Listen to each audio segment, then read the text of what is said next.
ये तो टूरिज्म में जो हमारी मेडिकल टूरिज्म है, फिर हमारी जो रिलीजियस टूरिज्म, मैं एक सेंट्रल एशियन कंट्री के जो है ना कौंसल जनरल को मिलने गया, तो उन्होंने ना वहाँ पे प्लेस की हुई थी व्हाट दे हैव। तो उन्होंने ना कोई एक बुजुर्ग का जो अपना मज़ार है ना वो लगाया हुआ था कि वी हैव ओनली वन मज़ार इन आर कंट्री। तो मुझे ख्याल आया कि हम सिर्फ लाहौर की बात करें तो यहाँ पे इतने बुजुर्ग हैं, और फिर अगर हम निकल जाएं पूरे पाकिस्तान की सराउंडिंग में, तो हमारे रिलीजियस टूरिज्म ही इतनी स्ट्रांग हो सकती है जिसका कोई हिसाब नहीं। क्योंकि मुझे कुछ इंटरनेशनल डेलीगेट्स मिलने आए और उनका होता था कि हमें दाता साहब ले चलें, या हमें बीबी पाक दामन ले चलें, या मतलब हमें किसी सूफी बुजुर्ग के मज़ार पर बाबा बुल्ली शाह ले चलें।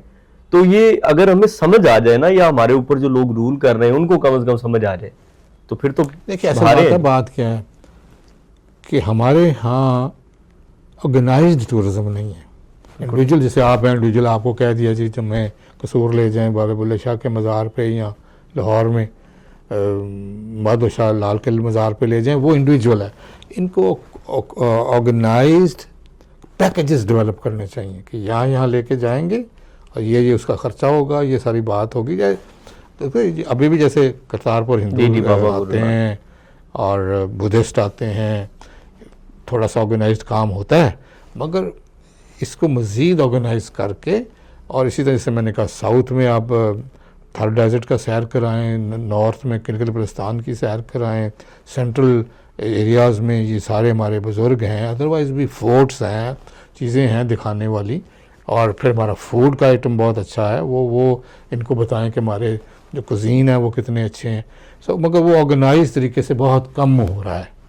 तो अभी चूँकि कोविड गुजरे भी 2-3 साल ही गुजरे हैं, स्पीड स्पीकिंग अप, मगर हमारी सारी सियासत का अगर ध्यान अपोजिशन से ही लड़ना झगड़ने में रह जाएगी। देखो मैं इसमें ये कहता हूँ एक शैडो गवर्नमेंट होना का बड़ा ज़रूरी है। तो शैडो तो तब हो ना जब ऑब्जेक्टिव्स क्लियर हो और ग्रोथ ऑब्जेक्टिव हो आपकी गुफ्तगू के मुताबिक, तो फिर तो आप किसी को इजाज़त देते ना कि नज़र रखो, बताओ हम कहाँ गलत हैं। देखो हमारे मुल्क में ऐसे है कि अगर जो पॉलिटिशियंस हैं ना, जो इलेक्टेड पॉलिटिशियंस हैं, वो सियासत करें, शैडो गवर्नमेंट की पॉलिसीज़ बना के उनको दे और वो इम्प्लीमेंट करें, क्योंकि ये दो काम कठिन से हो नहीं सकते। सारा दिन तो उन्होंने यही देखना है कि इसको कहाँ से रोकना है, इसको कहाँ से हमने जलील करना है, उसको क्या टाइम पूरा करना, वो करते नहीं।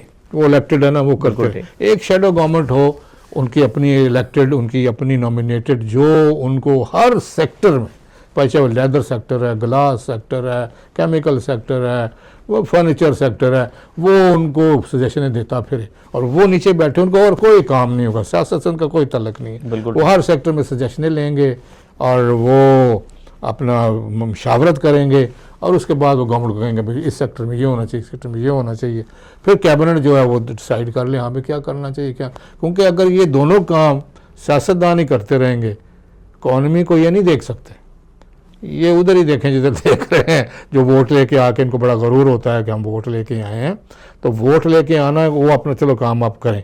फिर जब हमें कम से कम और ना कोई 2 जनरेशन्स लगेंगी सही तरीके से पहुंचने में। अमेरिका की हिस्ट्री 250 साल की है, उन्होंने स्लेवरी गुजारी, उन्होंने बड़ी रेवोल्यूशनें देखी, उनके यहाँ भी इसी तरह ही था जो आज हमारे मुल्क में हो रहा है। वो ये सारे मिल से वो गुजर गए हैं, और there is no shortcut in the human history, you have to go through the mill. तो हम भी उस मिल के थ्रू जा रहे हैं, मगर अब दुनिया जो है ना जी फास्ट फॉरवर्ड हो गई है, अब हम कट एंड पेस्ट भी कर सकते हैं। तो उसमें यही है कि हमें इस मुल्क में अभी तक चूँकि वो नहीं है, तो एक शैडो गवर्नमेंट हो जो आपकी इकॉनमी को और गवर्नेंस को देख रही हो, आप बस ऊपर में बैठ के आप सियासत करते रहें, जो मर्ज़ी करते रहें, उसकी सजेशंस पे आप चलें। और मेरा ख्याल है कि विदिन 20 ईयर्स और सो, चाइना में भी 20 साल ही लगाए हैं, ठीक है, जिस दिन उन्होंने सोच लिया कि भाई हमने ओपन अप करना है और काम करना है, तो बस बात खत्म। और दूसरा जो हम थोड़ा सा मिस कर गए हैं, that is the population of Pakistan. बिल्कुल ठीक। तो उस पर भी हमें बड़ा ज़ोर से काम करना चाहिए कि अगर हम इसी तरह अपनी पॉपुलेशन हर 20 साल बाद 30 साल बाद डबल करते जाएंगे, तो फिर उतनी आपकी इकॉनमी नहीं ग्रो करती जितनी आपकी पॉपुलेशन ग्रो कर जाती है। तो वो यहाँ वो उतना ही होता है। लेकिन ये तो फेवरेट काम है ना जी कौम का। देखें जी, फिर सोचना पड़ेगा ना कि लीडरशिप किस चीज़ का परिणाम है। कोई यही तो बताती है कि भाई आपने ये करना है और ये नहीं करना है। और यकीन करें रूल ऑफ लॉ का मतलब भी ये है। मैंने कई दोस्तों से पूछा कि यार हम बड़ी बात करते हैं रूल ऑफ लॉ होना चाहिए, रूल ऑफ लॉ होता क्या है, मुझे ये तो बताओ, रूल ऑफ लॉ होता क्या है। बिल्कुल ठीक। कईयों को तो समझ ही नहीं है इसका ऐसे मतलब ही ही, क्या ऐसे है, फिक्रा तो बोल दिया। असल में रूल ऑफ लॉ यही है कि elite, I'm saying what, elite should obey the law voluntarily. बिल्कुल ठीक। हाँ, This is rule of law. Right. और अगर यकीन करें, मैं फिर फिलीपींस की मिसाल देने लगा हूँ।